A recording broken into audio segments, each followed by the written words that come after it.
เบ่งบานเหมือนดวงดอกไม้หน้าใครหน้าเสยสมดมแก้มนั้นได้แต่คิดคำควรเพ้อลำพันโอ้จอมกวนเจ้าสร้างงามงามทำน้ำใจน้องนั้นงามเหมือนเอื้อยงามบ่มีผิดได้แต่คิดบ่จะตัดสินใจสองน้องเอื้อยสร้างงามงามคู่กันไปหักเอื้อยใหญ่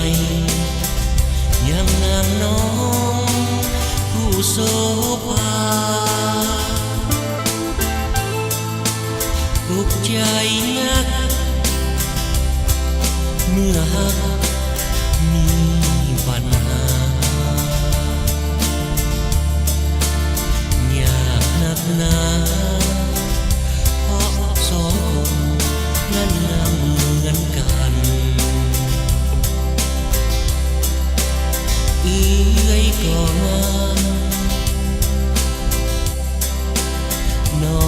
งก็งามจากไป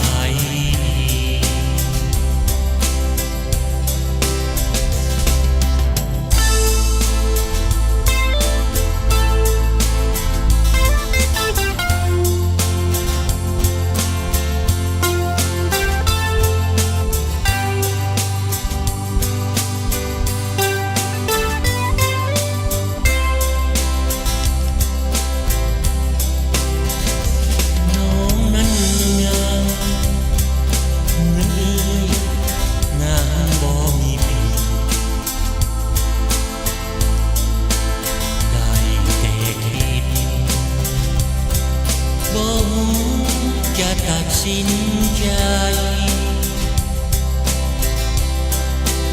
สองน้องเอื้อยสร้างงามงามคู่กันไปหักเอื้อยใหญ่ยังนางน้อยผู้โสภาทุกใจนักเมื่อหัก